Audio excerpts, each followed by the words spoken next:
What up, my freaks? RuinusInsight here with part 4 of my Total War Warhammer 3 modded Hellbeard Immortal Empires campaign.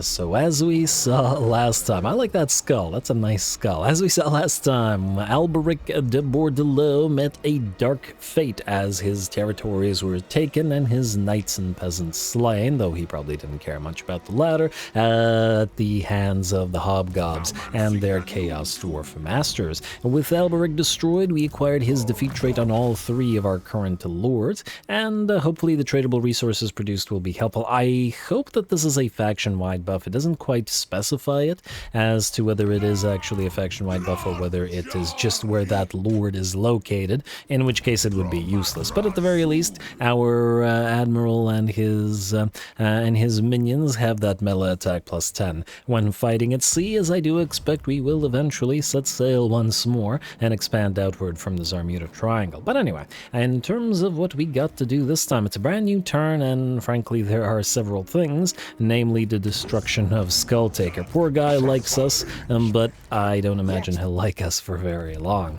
Now, the way that we want to approach this, the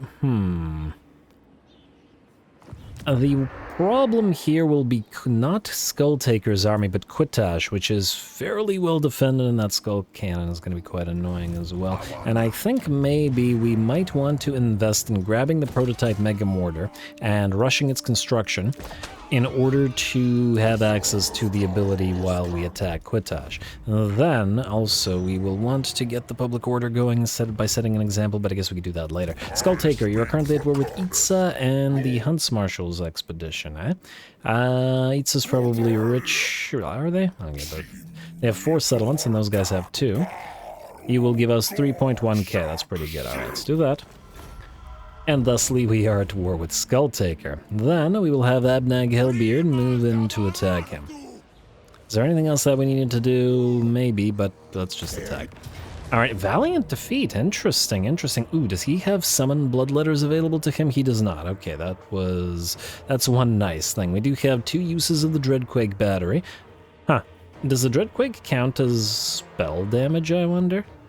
And the reason I'm wondering is because these guys will have massive spell resistance, 50% on their infantry and 50%, 70% on this Blood Reaper. Yeah, well, not that we were looking to do too much damage to these single entities. They are going to be quite the tough thing to deal with. And then there's the Blood Crushers as well. Anyway, we'll just have to make do. Let's go.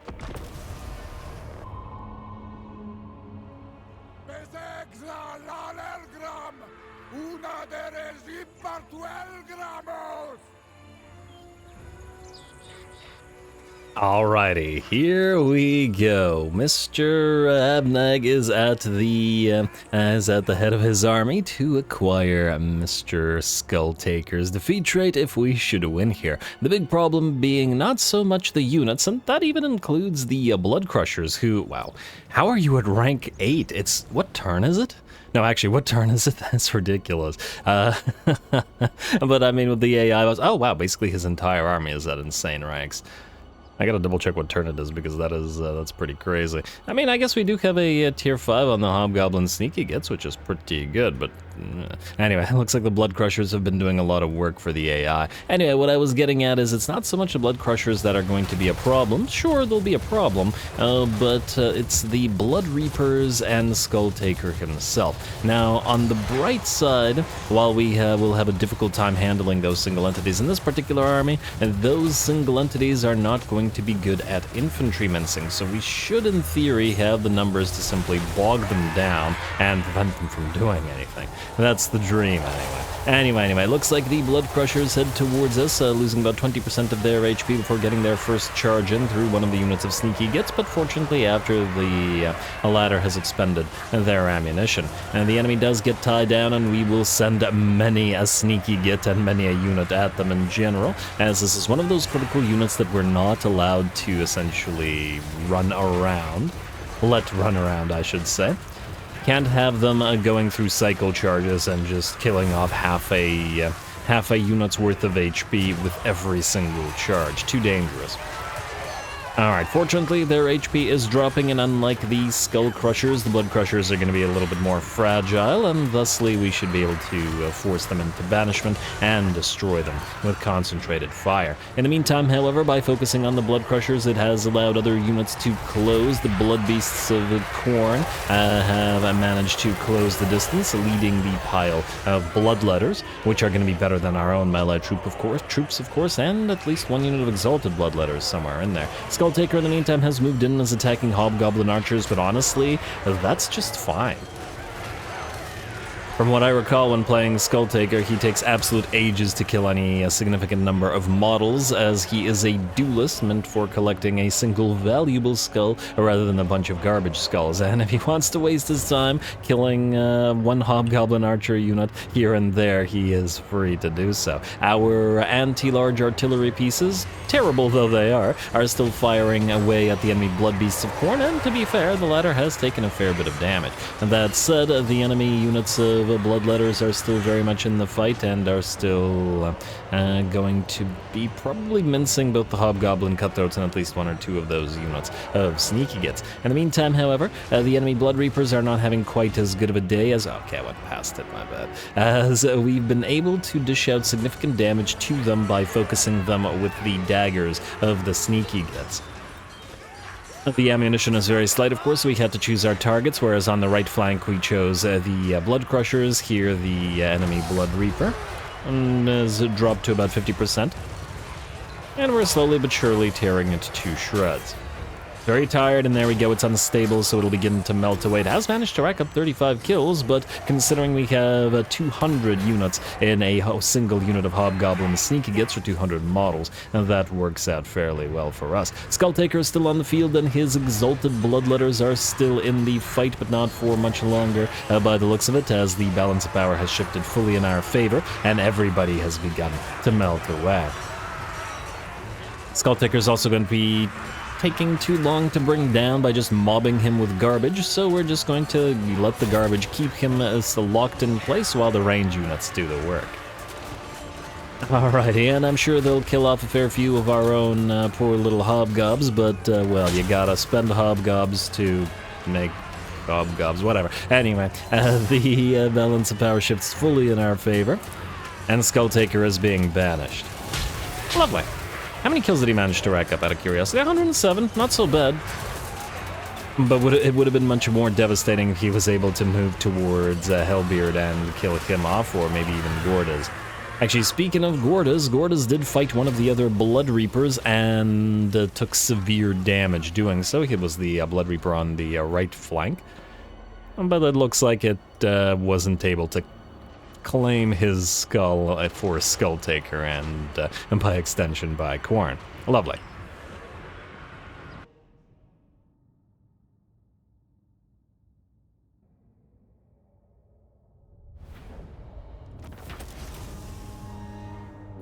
Ooh, there we go. Certainly a tougher battle than I had figured, and perhaps the auto-resolve was somewhat correct with its, what was it, valiant defeat or whatever that we got out of that. The Blood Reapers and Skulltaker himself were obviously very difficult to take down, and obviously Bloodletters are going to be better than Hobgobs, even with Gordas supporting them. We got a decent chunk of change for our trouble, however, and we will take that. Gordas also all took quite a bit of damage. And the problem with the much damage that we've taken here being that I don't know if we're still viable enough to take Quitage now. And if we can't, this guy, Arvax, is going to move up here to reinforce it, which would also not be so great. Melee attack +2 for the Lord's army. That's quite nice. That's quite nice indeed. Would have been nice to get 2 copies of that, but I don't think, well, if this works, I don't think that's going to be possible. Inspiring presence for you. Okay, well, let's level up in the meantime. You could go Armorer, but it doesn't really help you in this particular case, and frankly, I don't think anything here is going to help because I don't know what exactly your army is going to look like yet. What we can, however, do is grab the Hobgob Laborers, delete the unit, and then put Oglacon's Wolf Boys in. A little bit costly, sure, but it will, well, it's worth our time right now. Next up, you know what, let's build a public order building here, patrol routes for control. And what we could also do is go for the gunsmith here. To delete the other gunsmith and complete the quest. It's probably still not worth it. We'll complete the quest eventually, I wouldn't... Yeah. It's not a big enough deal. And we are trying to... It's going to take 2 turns, but we will be able to still get the battlements. But we can get a control building, or we could have, if we could build it anywhere, which by the looks of it right now we cannot. Let's do a quick diplomacy check while we're at it. Accursed Trooper is still willing to trade, but that's not going to happen, and I'm willing to bet they won't be willing to trade for long. Skulltaker's willing to peace out, but we're not super willing to do that either. Huh. I was wondering whether we could set up an ambush right here to catch this army while it was not in a place that was defended, because the garrisons of Khorne are kind of insane. This place has 2 bloody Gorby's chariots. That alone is going to be insanely tough for us, much less the Chaos Warriors of Khorne. At least without this second army reinforcing. The Chaos Dwarfs and the Skullcrackers would obviously solve the issue, but there is 2 settlements for these guys to go through before looping back around to Chaqua, which is a fair bit. If we can manage to take Quitage, we could grab Wallatal and then loop back around to Chaqua, maybe. Maybe. Anyway, Demonsmith Sorcerer, you're gonna need Gehenna's Golden Hounds. I would have loved for you to get 2 levels so you could overcast it, but alas, not the case here. I think if we are to try this again, we'll need a few more items. And just to try to help out you, Pigeon Plucker Pendant is literally the only option we have here, so let's take that. Overseer. Enchanted Spotter Spyglass. There's basically nothing, is there? We could grab the Ring of Thorns from the other army, but, I mean, we're a little bit more melee heavy than the other army is. At least right now. And we need something to be a damage dealer. You can grab a Dwemer Leech Orb to get the additional Winds of Magic, power reserves and stuff. I don't really want to or like to sort of swap the items around. At the same time, though, we kind of gave the other army the Ring of Thorns just because... you know, to have something. I think maybe we'll get more mileage out of it here. At least while we're in command of this army. It seems to make more sense to me. And what we could also do, at least temporarily, is grab that Lichbone Penitent and maybe put it on Oglukon's Wolf Boys so that we have at least 1 decent damage dealing unit. Probably the way to do it. Alrighty. Did we get a decent amount of labor out of that? Probably not. And we do need to go and do the public order stuff again. So sacrifices for sure. No, set an example right here. And I guess set an example right here as well. Obviously, we just will need to maintain it afterwards, which is another reason to get those public order buildings up and running. And then Genaina is in the same situation, though it doesn't really matter nearly as much, but nonetheless. We have a little bit of spare here, and then we'll send it to Amazonia. Alright, we're only... What? What? Did I do that wrong?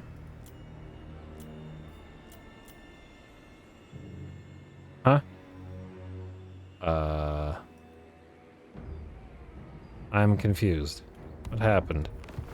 Oh, it did transfer. Okay, I don't know what the heck that was supposed to be. Set an example as well. There we go. Alright, while that was confusing, let's see if it's possible for us to take Quitage. You can't reinforce, can you? In just a minute. If we put you in march stance, or wait. No, I can't jump over, unfortunately. Last turn I had thought that this would happen. I would have moved you closer. Been helpful, but oh well.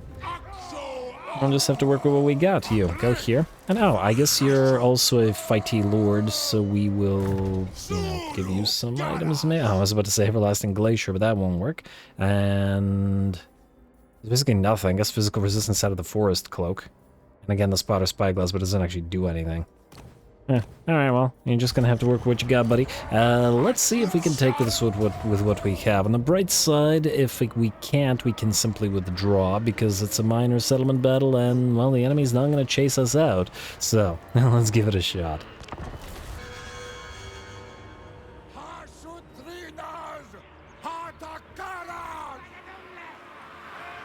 Alrighty, here we go. This one is definitely going to be iffy, with our army averaging out to about, I don't know, 65-70% of their HP after the last battle, and the fact that the enemy has a lot more troops and is defending a minor settlement, and we don't have those Chaos Dwarf Warriors anymore that we would normally send up to sort of bog the enemy down. I don't know whether we can pull this off, but we'll give it the old college try. On the bright side, it's not like the enemy can chase us down, so if we run out of ammunition, if we run out of troops, we can simply withdraw. Let's see, we do have an enemy spawn of corn as well as a skull cannon. Those are going to be some of the critical units. So we're going to start trying to focus down the spawn of corn a little bit with our units of bolt throwers. If nothing else, they have a lot of projectiles they can launch, even though those projectiles barely do any damage. And otherwise, we'll need to slowly approach the ramp and try to get a few units positioned just on the ramp itself, as we do have a decent little bit of range firepower between our 3 units of Hobgob archers, between the artillery, and between the Oglakan's wolf boys, which do apply a flammable on their missile attacks as well, which would increase the capabilities of the other Hobgob archers.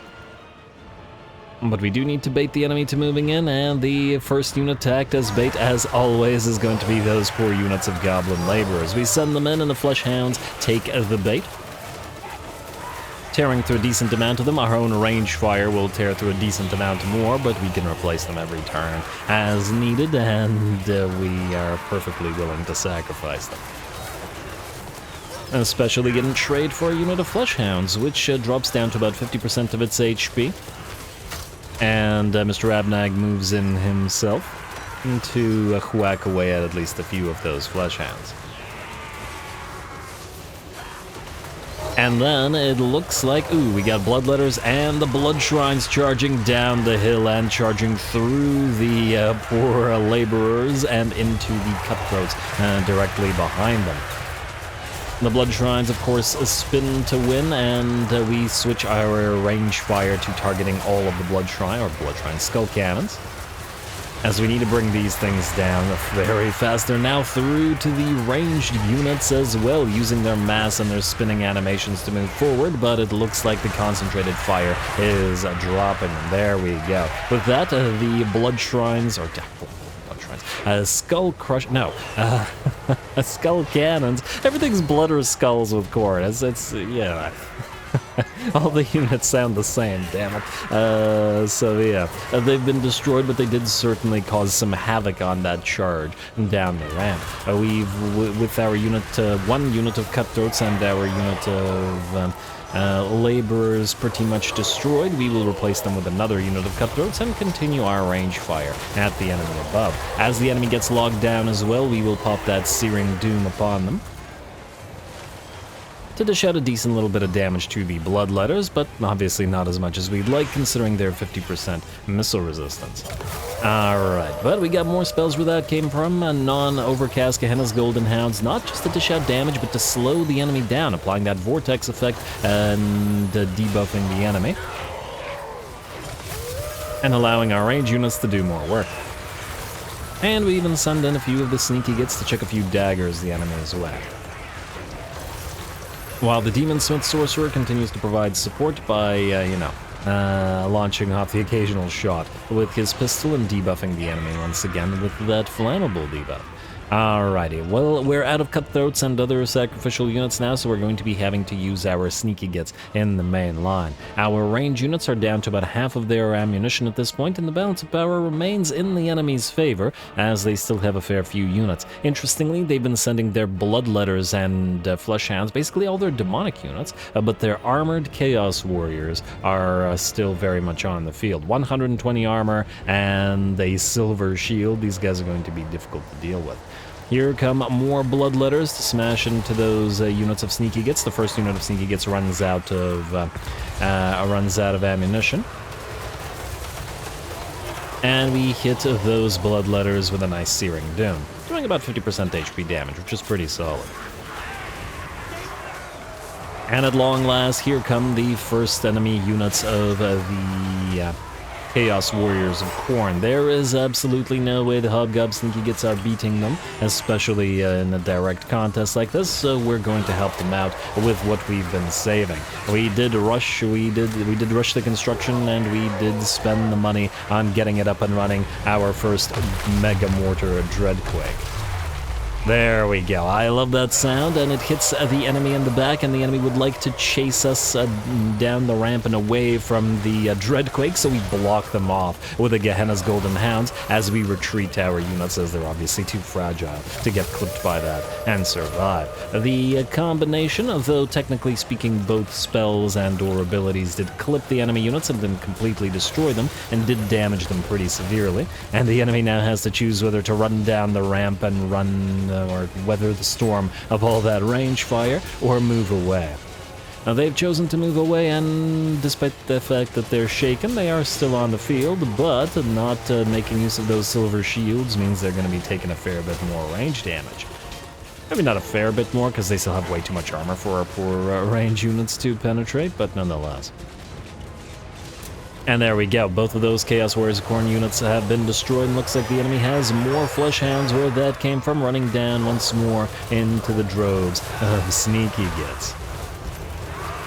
One of the great things about playing factions that have all of these garbage units, one of the reasons that I really enjoy playing Undead, well, not many reasons that I enjoy playing the Undead, specifically Vampire Counts, is to be able to send zombies at the enemy to sort of choke their guns, and we can do the same thing with factions like the Chaos Dwarfs with all the gobos that we got. Anyway, here at long last comes the Chaos Spawn of Khorne. Been waiting for this thing. Immediately we targeted with our artillery while we tried to hit the Bloodletters with that Searing Doom. We're going to pop the Shield of Thorns on our blobs of units and try to retreat, but the Spawn of Khorne doesn't care about these droves of garbage units, and in fact this is ideal for it. Every little bit of HP it loses, it causes it to pop off an explosion and kill off a bunch of them. So we're going to try to stop it in its tracks by sending the Oglacon's Wolf Boys to use their mass to slow it down, and that allows our range units to at last topple the beastie. Alright. And one more DREADQUAKE Mortar Barrage all the way up the ramp. And it looks like the enemy army is very nearly done at this point. Hellbeard has certainly fought on the front lines and has suffered fairly severe damage, but, well, not nearly as much as a lot of our gob units, which were pretty much destroyed. That said, the battle is not quite over. The enemy still has, let's see, 2 full HP units by the looks of it running around, 2 full HP units of infantry, and a Blood Reaper, or is it 2 Blood Reapers? No, a Blood Reaper and a... No, yeah, 2 Blood Reapers. I was going to say Herald of Khorne, but yeah, it looks like 2 Blood Reapers. Alright, fair enough. We will still have to deal with those, and let's just speed it up as we get ready to head up the ramp. Maybe even annoy the enemy a little bit with our Demon Smith Sorcerer firing away at this unit of Chaos Warriors, setting them aflame. Though, by the looks of it, we have maybe 5% ammunition remaining on our units, and the last of the enemies, we're just going to have to cut down the old-fashioned way. It looks like the AI really doesn't want to run down that ramp, however, so we have been taking advantage of that and punishing them for it. That said, with our ammunition completely depleted on our artillery as well now as our range units, we have no choice but to cut these guys down the old-fashioned way, which means heading up the ramp and charging the Chaos Warriors. Fortunately, we have kept back the Oglacon's Wolf Boys, generally speaking, as well as the other Wolf Raiders. And they are still more than capable of fighting at full HP. The Sneaky Gits will move on in, and keep in mind the Sneaky Gits also do apply lethal poison to the enemy, so we should be able to dish out a decent little bit of damage over time. Oh, it looks like one of our archer units still has a few arrows left, which is good, as we'll have them target that unit of Bloodletters, perhaps keeping it from the fight for a little bit longer.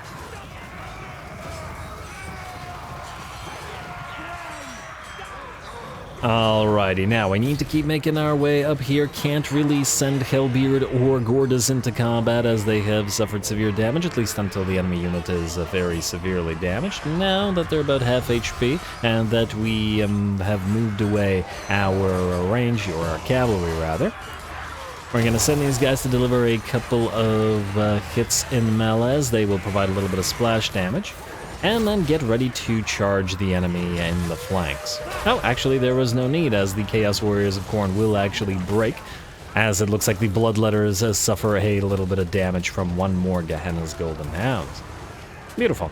And, that's interesting. Rather than deciding to charge the Sneaky Gits, the Bloodletters will charge the Cavalry instead. That actually works out quite nicely for us, as the Cavalry will charge through them. They're not going to do a lot of damage, but what they will do is knock them to the ground and disrupt their formation and prevent them from dishing out damage, which works just fine for us, because they're already melting away. And every second that they're not hitting us is a second they're taking more damage for no cost. Alrighty, and here come the two Blood Reapers.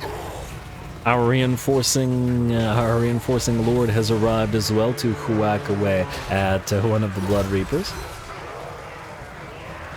But similarly to the Bloodletters, we'll want to give them a few charges just to annoy them. And then over time, just cut them down with mobs of trash. By the looks of it, however, we have managed to carry the day this time around. I'm sure the Blood Leapers will... Blood Leapers? Hey, if there was a coordinate unit called Blood Leapers, I wouldn't be surprised. You know, maybe, I don't know, like a coordinate equivalent of a Plague Toad. Blood Leaper, Blood Toad. Would you be surprised if one of those units existed? I don't think so. Anyway, the first of the Blood Reapers will fall. The second one's down to about 50% of its HP, and a couple more hits will deliver the killing blow. We also pop that Armor of Contempt on our units, as well as the Shield of Thorns, just to keep everybody a little bit tankier, and there we are. With that, the last of the coordinate units lose their skulls, and the battle is ours. Very nice. Very nice indeed.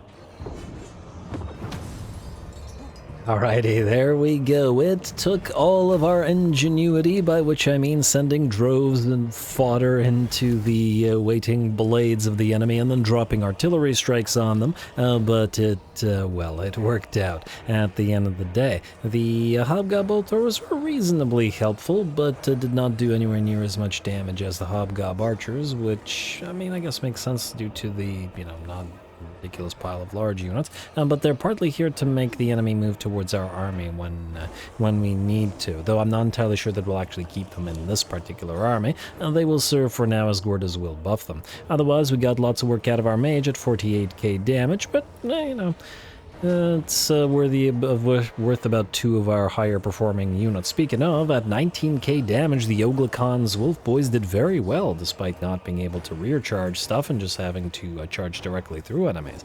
And well done. Regiment of Renown and all that, plus they have range attacks as well, so they were able to use their bows to great effect.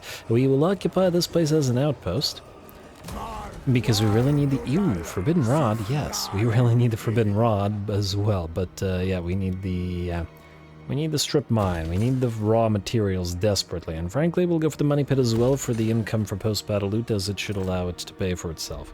Chakwa, however, will be...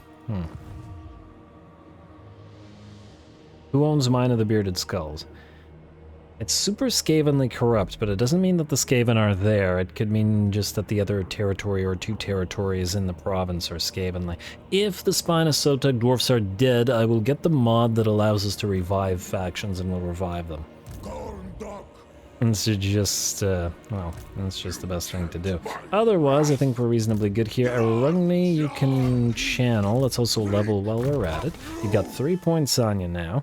And while we will go for Armorer, you are not using those types of units yet, so we're probably better off using Tyrant while you're in command of this particular army. Rugni, you, because you're bellicose, will go for Brutal Disciplinarian and Harsh Master in order to command the Hobgob units, and the upkeep reduction should make them considerably cheaper as well. Gordas, in the meantime, 1 more point, and then we get the Gits, and 3 uses of Hobgob Cutthroat summons is very, very useful. You will be able to overcast Gehenna's Golden Hounds, and I'm going going to say let's get another point in Searing Doom just to make it cheaper. Yes, there's metal shifting, but I'd rather have the ability to cast more spells more cheaply. Alright, next up we have Izdubar Grimtidson, who is going into Xlanhuapec, and you can go into regular stance and take the place. I don't think these guys were going to attack them anyway. And Pyrrhic Victory. Let's sacrifice one of these guys. We could go through the walls if we wanted to as well. You know what, besiege it for a turn, maybe. Here's the thing. I feel like we would obliterate them, but I kind of want to... because we have the Chaos Dwarfs in this army, unlike the other one. But I kind of want to avoid sitting there for 5 minutes blowing up towers with the magma cannon. If at all possible. So we'll see if these guys are willing to sally out. I'm willing to bet they aren't, but we'll check it out. Oh, these guys are at war as well? Oh, that I don't like. Because these guys could potentially take Ashlodal. There'd be another place that would be really great for factories. I'd really like a few provinces that will just be outposts. That would be just great. Also, the Lizardmen obviously hate us off as much as the Dwarfs most likely do, but unlike the Dwarfs, we're not going to be giving the Lizards a lot of territory to befriend them, as it's just not super likely to work. There is the Jade Court, however. I feel like the Cathans won't have as much of an aversion to us as a lot of other factions would, like Kislevites. As in, Kislevites don't have as much aversion. I wish I could select a Cathan faction. I just wanted to see what aversion they had towards us. Wait, maybe we have met some of their caravans? I don't think so, but just in case.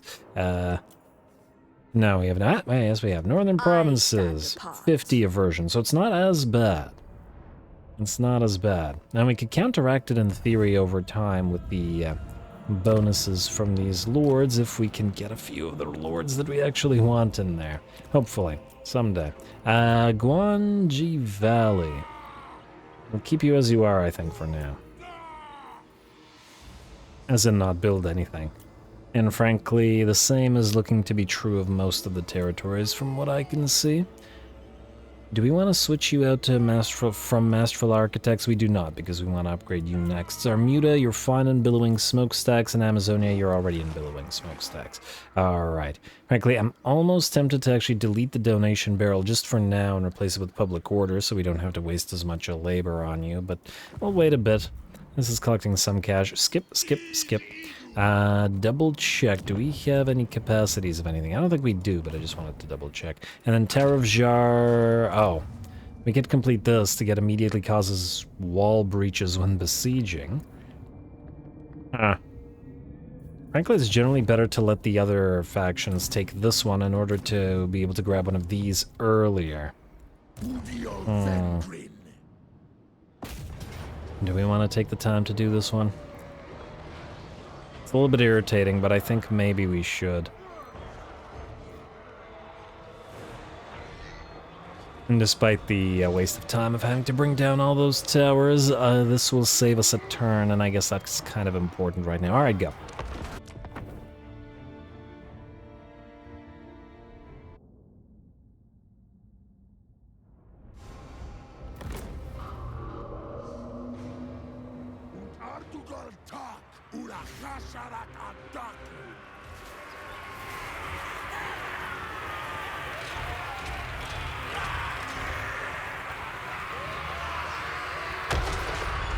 Alrighty, there we go. Our first magma cannons on the field. I can't wait for late game where hopefully we will have Dwarfen flame cannons and Chaos Dwarfen magma cannons working together. It'll be a good time. Anyway, we do have to work our way through the enemy towers with our magma cannons. Unfortunately, unlike Deathshrieker rockets with their Demolisher rockets, the magma cannons are not very good at bringing down towers. The damage isn't all that much, so they're probably going to have to expend pretty much all their ammunition to do so. We'll speed it up as they do, however, as there are a fair few towers and that we need to take down before we move to the enemy settlement. Just keep on firing away while you can. And it looks like the first of the towers has fallen. There is another on the menu, and then yet another. I think we'll forego these, though, because the enemy only has 3 infantry units on the map. Which means, since most of their units are dogs and such, and can't move up there to hold these towers, hopefully they won't be able to fire upon us. There we go. One more tower. And then we'll be ready to move on in. The gate should prove effectively no obstacle, as skullcrackers are amazing at obliterating buildings, and due to the big bonuses they have in doing so. Good against structures. And we'll go right through that gate within seconds, like so. They're not quite as fast at it as a ram is, but extremely fast nonetheless. And ooh, lots of units milling around just outside the gate. Which, you know, fair enough. Alright, let's keep that speed going, and ooh, there we go, gonna hit them with a burning head. If they're going to mill around right outside the gate, we're definitely going to punish them at least to some degree for it. And frankly, if we really wanted to, we could just kill everything in here with just magic, and maybe by parking the Chaos Dwarf blunderbusses just like outside the gate and firing into the enemy settlement. And never really setting foot and never taking any damage, like this basically. There we go, fireball plus a little bit of blunderbuss work, but we're not going to do that just because, I don't know, I don't think it would be as fun. We'll take a few more pod shots though at the enemy, because we do have to wait while the rest of our slower elements move up towards the gate, but we will do some good old-fashioned fighting as soon as we're ready, which by the looks of it is now. There we go, the Bull Centaur Torque moves on in, though I do kind of regret not keeping them with Gordas, because I was originally going to keep these guys, well, keep a couple of Bull Centaurs with his army. But all good. Frankly, I was originally going to put the Skullcrackers in this army as well, in that army as well, but for now, they're needed here. Ooh, speaking of the Skullcrackers, the first one heads on in, but starts taking pot shots from the enemy Skull Cannon. Alright, it's Skullcracker versus Skull Cannon, or at least it needs to be, because we're going to activate our more power to increase the mass of the Skullcracker, simply push through the Flesh Hounds and the Warhounds of Khorne to engage the enemy Skull Cannons in melee after taking about 25-30% damage on the Skullcracker. Then, as soon as they're engaged, we will lead them back into the fray against our infantry units. Granted, this will mean the Skull Cannons will do more damage in melee, but at the same time, they will not be able to fire off those skulls of theirs, and that's a good thing for us. Alright, now obviously we can't quite take advantage of the Skullcracker's abilities to charge in this particular battle. Usually they'd be irritating the enemy by repeatedly cyclo-charging through them like a big old chariot. But it's all good. They should still be dishing out plenty of damage, and using that... wait, I think these guys had Maim on them rather than Flammable Attack. Oh, wait. Flaming Sword of Ruin is giving them Flammable, alright. Got worried there for a second, but while the Flaming Sword is increasing their attack, that's just fine, and once it's done, they'll be back to maiming the enemy and causing damage over time. Frankly, a little bit of more damage over time from lethal poison via a unit of Hobgob Sneaky Gits would have been just the thing here. But all good. It's a good old-fashioned brawl, like I said, rather than taking down all of these enemies in a range and with spells, we're just going to fight our way through them. It's a little bit difficult to see, though, unfortunately, just because of the sort of a nature of gateway fighting, or gate fighting, as the camera can't go down there. Well, what can you do? Anyway, gonna pop off a Cascading Fire Cloak to buff up one of our units of Chaos Dwarf Warriors, just to keep them around a little bit longer, while the Skullcrackers continue just maiming the enemy to their heart's content.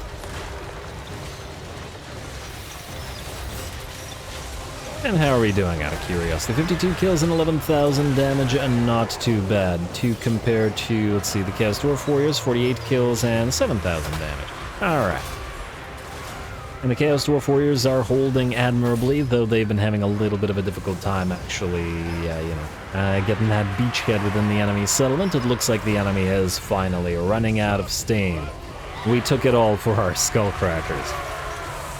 There we go, more power to the boiler as we chase the enemy down. The Khornate settlement is done for. The dogs flee for their lives, and we don't have to send the other army around here, which is just great.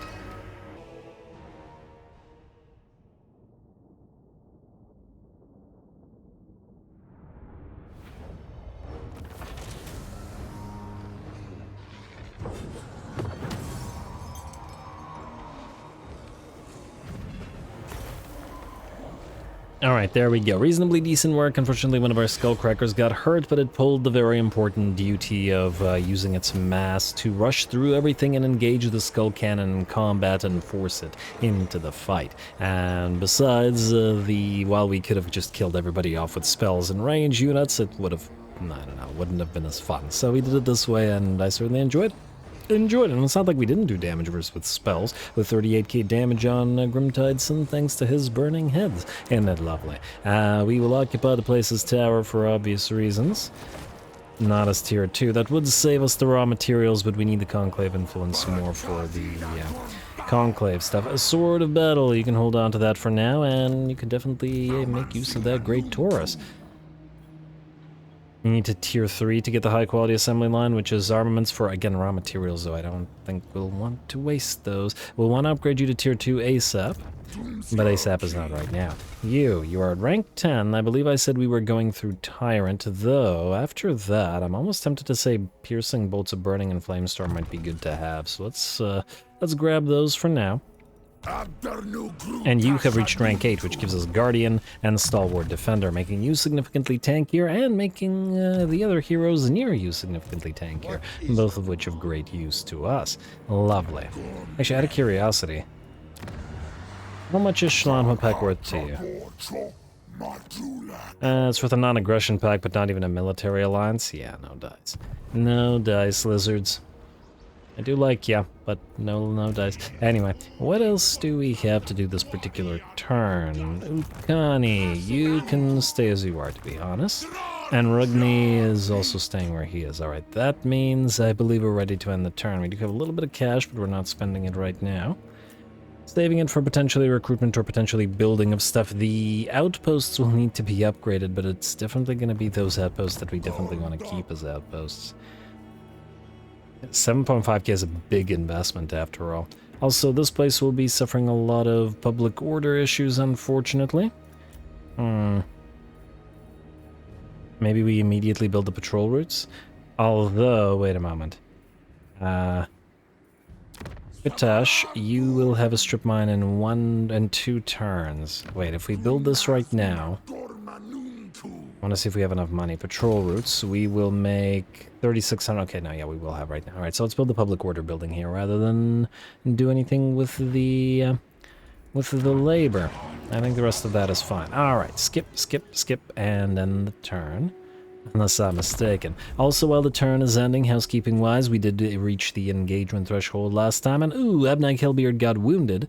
Oh, the Helm of Dreska. Okay, so I guess he gets wounded and not killed, meaning he'll be back. Well, I was gonna give this guy command of this army anyway.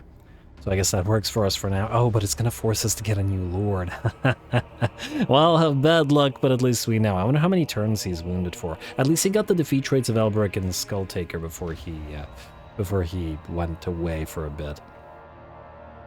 And, you know, I feel like lorefully kind of makes sense. Probably messing around with some weird lizardman artifact. Luther Harkin will tell you that you shouldn't do that. Bad things can happen. Destroy Iron Demon? Are you insane? That's not happening. So we're obviously fighting this. Anyway, as I was saying, we reached the engagement threshold, and if we maintain the streak all the way through to, I don't know, tomorrow or maybe Monday, we will do a double episode on that day. So do keep it in mind and drop those likes and comments below if you're interested and are enjoying. Fog has descended around our convoy. The smell is putrid, and shuffling shapes can be glimpsed in the haze. This land around us teems with their shambling forms. We have stumbled unwittingly into the domain of the undead.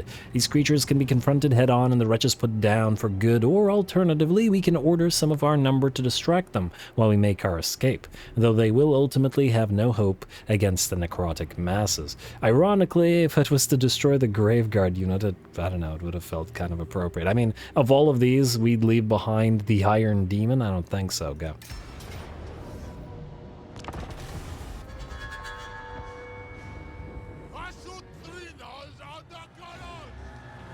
Alrighty, here we go. We earlier debuted our DREADQUAKE Mega Mortar building, and if we're gonna debut DREADQUAKEs, we may as well debut the on-field ones as well. Our first DREADQUAKE Mortar Skullcracker variant train. fires away at the enemy, dishing out killing 105 units and doing 20,000 damage with its first volley. Or with its first shell, I suppose.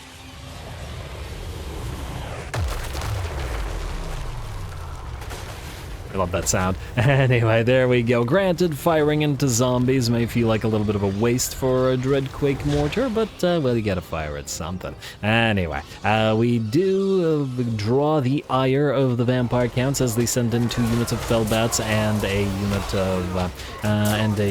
of dire doggos to annoy our DREADQUAKE mortar, but the Iron Demon will lead the Man-Eaters with Ogre Pistols into the fray, while the DREADQUAKE mortar will actually move into melee to apply that maim attack from its Skullcracker head. There we go, and quickly take care of the Fellbats and the dire wolves alike, though actually one of them did peel away to go to our main army. Now, our main army is deployed, I think, rather nicely. We get a little bit of a hill protecting us here, our Chaos Dwarf Warriors protecting our right flank, and the center essentially being protected by the Overseer. Now, this should hopefully allow our 2 units of blunderbusses to fire into the enemy. There we go, and bring down those things like Crypt Hulks. Actually, this is going to be interesting. So these Crypt Hulks basically lose half of their HP in a single volley within seconds. The other unit of Crypt Hulks has, however, been fighting for a while now, and in fact have brought down their first... Oh, no, actually just knocked him down. The Man-Eaters with Ogre Pistols. A little bit of Monstrous Infantry on Monstrous Infantry action here, as the Iron Demon also moves in to help, but the Crypt Hulks get an invocation, rather, of Nehek, and that combined with their own regeneration will keep them fighting for a while, especially without the blunderbusses there to help them out. The blunderbusses, however, working together with the Hobgob archers, are taking on the droves of enemy skeletal and zombie infantry, while the DREADQUAKE mortar continues sending barrage after barrage into the slow-moving undead masses. And it's working reasonably well by the looks of it. You gotta love these things, but you can't forget the fact that this is a Skullcracker train, not just a DREADQUAKE, and thus we will use it in melee as well. And while it's fighting in melee, it will continue launching barrages. Absolutely magnificent. What an obnoxious unit. 554 kills and 82,000 damage, and we got more work to do rear charging one of the enemy units of zombies, like so, applying that maim, and then picking a different unit to charge towards. That Crypt Hulk unit that got that Invocation of Nehek on it is still fighting, mind you, with all of their units remaining and still regenerating. This time we send the Grave Guard to block them down, a little bit of undead, or lock them down rather, a little bit of undead on undead action, as the Crypt Hulks were absolutely demolishing the Man-Eaters with Ogre Pistols, taking little damage while the Man-Eaters lost about 50% of theirs. But the Man-Eaters are much better at dishing out massive damage with those big old hand cannons of theirs. And we'll fire away at the Crypt Hulks from the safety of the back line, while the Iron Demon and the DREADQUAKE continue their work. Wow, there's like 2 zombies here, but they get absolutely annihilated. Beautiful. Otherwise, it looks like the enemy army is pretty much done for. The zombie hordes and skeleton regiments have failed to take this hill where our main army was positioned, and soon we will be able to move to reinforce the rest of our force, though by the looks of it, the other half of the army will simply get destroyed by the Iron Demon and DREADQUAKE. Can't wait till we can build a few of these of our own, but at the same time, this is once again one of the great things about these convoy armies. Getting to use these units in the early game.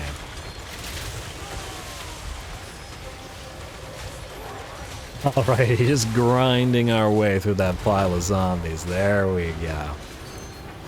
The enemy lord has melted. A couple of zombies remain, maybe a couple of blasts from that Iron Demon. A couple of blasts from the Iron Demon. There you go. But oh wow, that zombie in particular, apparently.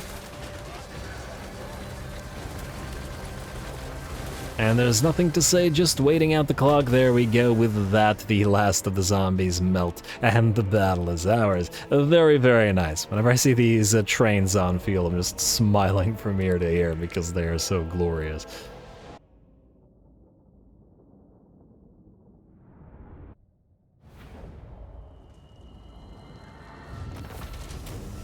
Alrighty, there we go. A rather nice fight with the Crypt Hulks in particular, showing off why they're so scary. Incredibly tanky and managing to get 34 kills and 14k damage, fighting our Ogre Man-Eaters, severely damaging the Graveguard, all while taking range fire from everything. But, scary as they are, they're not even in the same ballpark as the DREADQUAKE Mortar Train with Skullcracker, over 100,000 damage and 850 kills.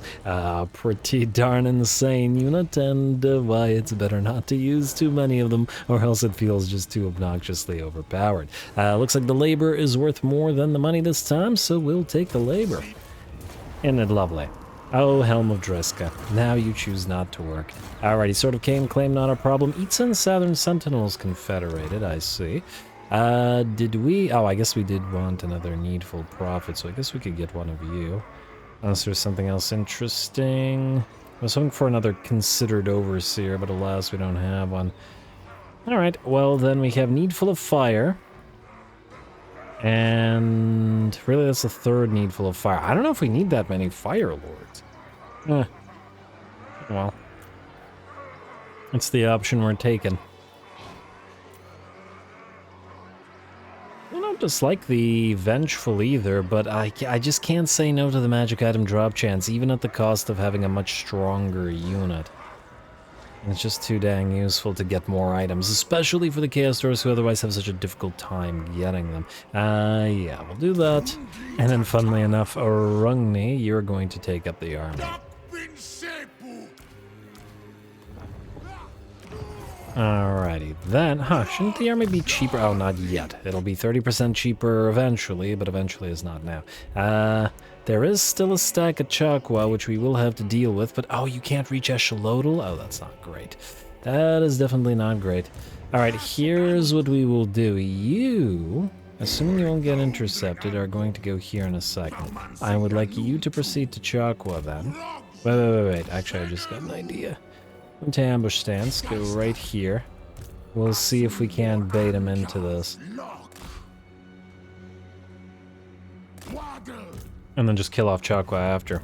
Alright, Harok, good luck. You, in the meantime, will go right here, and I guess since we can't reach Eshelodal in one go, we'll raid it. Like so. We'll get a little bit of labor out of that as well. Then, I don't believe there's any armies nearby. This is military presence from Chakwa. Yeah, it's just one of those weird provinces that's kind of like in a line. Meaning we'll proceed to jump you out here rather than Talanshlan. I'm gonna hope that it doesn't get attacked, but the garrison is pretty okay now, so we should be okay. Then Talashlan. Oh, we need 36. Yeah, we'll get 36. Yeah, we got it. Everything's fine, nobody panic. And that's good. We need how much conclave influence? 150. Alright, so a fair bit. We need more towers to get more influence. Working on it. And the public order here is horrendous, so we will need to transfer some labor over to Xlanhuapec. Let's go from you, and then over to Guanji Valley, I believe is the new place. Or is it Mosquito Swamps? Frankly, neither one is in good shape. So, we'll do... oh, actually, you know what? Never mind. I just realized something. Are you sure you want to exit without accepting your changes? Yes. This is Mosquito Swamps. This won't be able to do anything for another... Wait, what's the other place that's having negative time? Oh, it's this one. Yeah, we will actually have to transfer to both. Good lord. Alright, fine, fair enough. Down by 2, down by 2, up by 2, up by 2, accept. All for the public order. And then we'll go control. Technically speaking, you will both be collecting labor. But don't do it right now. Not until the situation is a little bit less messed up. And, ooh, you are going to have decent defenses by the time we get to you as well. But it is what it is. Alrighty, let's see what else we've got. You guys don't need to level. You're healing nicely and you're proceeding to Chakwa. Watch these guys attack us immediately then. Yo, I got word that Shodal was the Mine of the Bearded Skulls. Buildings. We could use some more money buildings, but not at the cost of raw materials, and once again, it's raw materials we need, so we need more outposts. Fortunately, Quitage is building one. Okay, you can start accepting labor, and we will transfer 300 labor to you next turn, I guess. Yeah. Okay, this place between iron and wood is definitely gonna have to go for a armament producing man. We have so many provinces that are gonna be good for armament processing compared to everything else. And Goldsmith's Hall is nice at Itza, but we may actually have to give Itza up to the Spinosotek dwarfs. Maybe they'll take Copper Landing, I don't know. Frankly, it doesn't really matter to us because Chaos Dwarfs can be anywhere. All climates are suitable, so but anyway. I believe we're ending the turn. Unassigned skill points, building upgrades, no hero capacities as yet, but it's something to keep an eye on. We've got 2 more turns of this. This is a long turn. In the turn.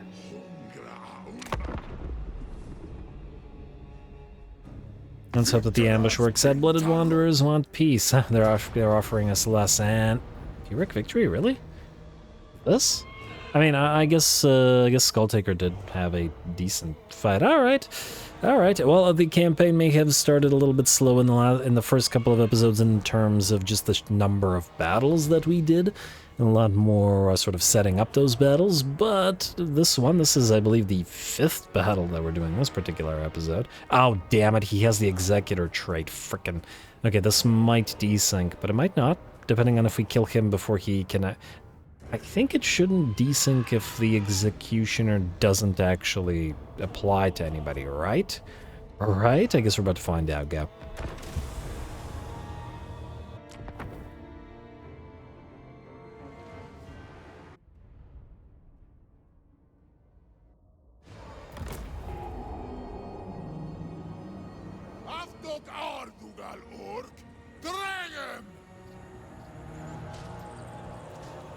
Alrighty, here we go. After the DREADQUAKE mortar, this is going to feel like a comparatively small battle, but I'm sure we're still going to enjoy ourselves plenty. Now, we deploy a bunch of our, I believe 4 of our Hobgob Sneaky Gits over on the enemy's left flank in order to have them target the enemy chariots immediately. With the super high amount of alpha damage that these guys can dish out, they basically annihilate both of the unit of chaos chariots of Khorne.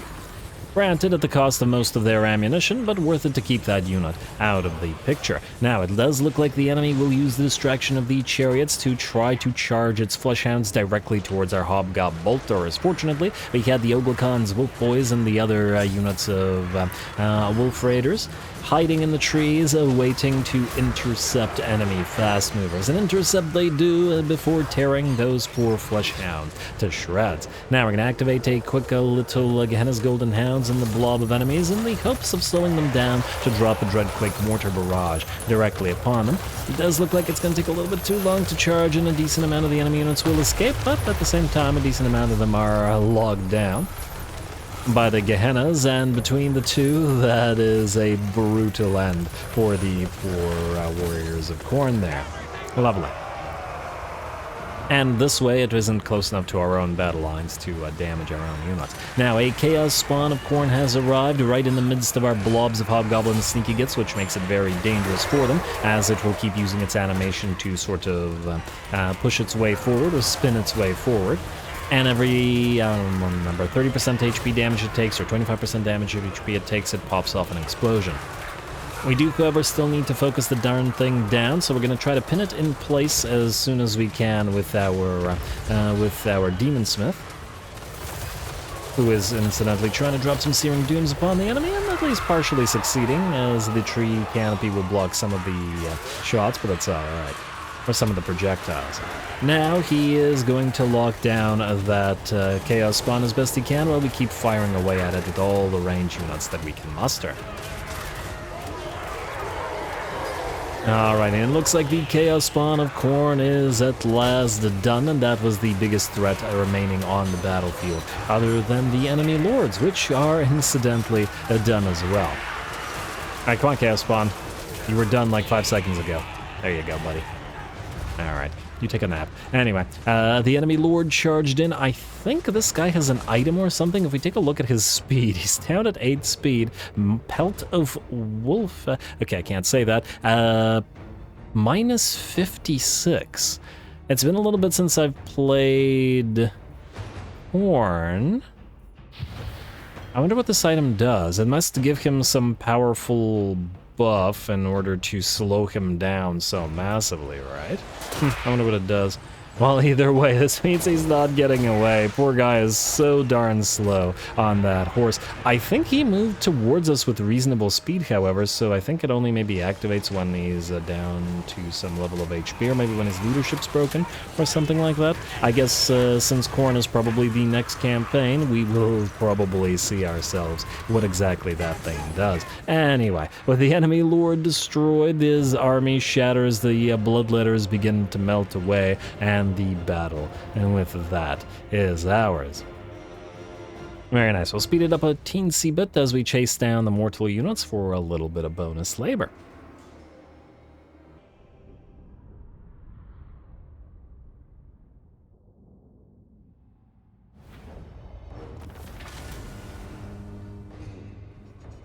Alright, there we go. Still took a fair bit of effort to bring the enemy down, but at the end of the day, a decisive victory that primarily cost us some goblin labor, as the Demonsmith Sorcerer did get hurt holding back the spawn of Khorne, but because of the way that the meatballs work, you're better off taking the sort of HP damage on the hero, because other than laborers, I guess, who we don't care about, the explosions from these things taking damage do mince infantry quite nicely. Ogul Khan's Wolf Boys continue to do rather well, and, well, the same can be said for all the sneaky gets. We got 1,700 versus 330. Looks like labor is the way to go this time. Alrighty, and these guys are back to defend the place, but probably not super effectively. Challengers of Khorne fighting the Ace Court now. Got a free Opal Amulet, though, which is nice. Oh, I didn't check how long our Lord was wounded for. You wanna open up fully? No? Okay. There you go. You are wounded. Okay, you are wounded for... You are wounded for... Come on! Oh, that's irritating. Okay, well, I'm just gonna have to wait until the turn thing is over then. Because for some reason the game doesn't want to let us see our own UI. Go figure. What the heck? Show them their place and let them get whoever is next. Avoid the battle and increase journey time. It's just a tiny pilot kit. We can auto-resolve. I don't remember you being this hurt. What? Oh, you must have suffered attrition. Alright, auto-resolve, and I hope I don't regret it. We might have to heal post the auto-resolve. I just don't want to waste the time. Oh! Wow, really? This garbage did that much damage to a DREADQUAKE train? Okay, game is being obnoxious. How many more turns do you have on that journey? That might have been a mistake in order to save time. I probably should have just done it between the episodes. Confederation, Constructor, Nemesis Crown, you have 2 more turns. Where did you suffer so much attrition? What the heck? After the battle that we did with these guys, they were barely damaged. I don't know. I just don't know, man. I'd go for the hidden stores, I guess. We also have the sale of cargo potential. You know what? At one point... Oh, it's too late, right? You can't reset these guys. Well, I'm just gonna hope that you don't run into a big ol' enemy, because these guys can't fight, and it'll be up to the Skullcracker train again, if that's what it comes down to.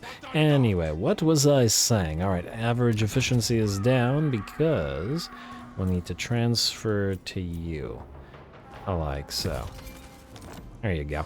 And this place is... This -3 is with the public order?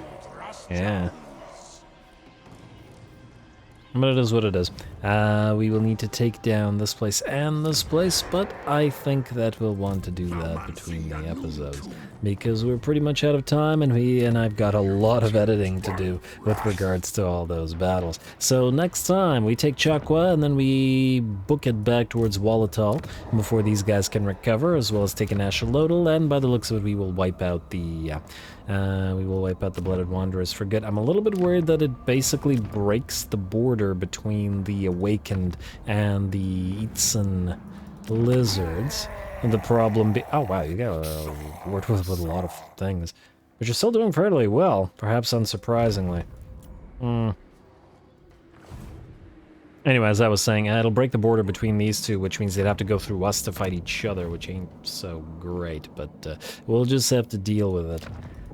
We could even transfer a settlement to Eats, maybe. I'll think about it. Ooh, let's also upgrade the battlements here. Gotta get that tower up and running. Good.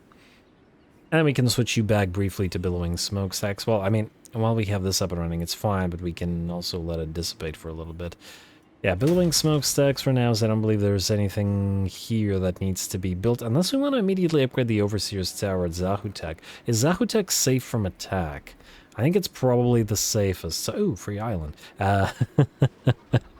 Alright, I guess we can upgrade it to the tier 3. We'll keep it as an outpost just because we desperately need the raw materials and we have a lot of places that, well, a lot of places that will be, by the looks of it, half outpost and half factory until the late game. Anyway, like I was saying, I'm gonna call it here. Next time we wipe out the Blooded Wanderer and then onward and upward to whoever else. We may turn upon these guys, as they are rather weak and we do want their defeat trait, but we may also want to try to ally with the Cathans, so let's see. Though they're obviously not a priority compared to the regular dwarfs down here. Anyway, stay tuned for more Hellbeard, minus the fact that Hellbeard is wounded for 16 turns. Oh, wow.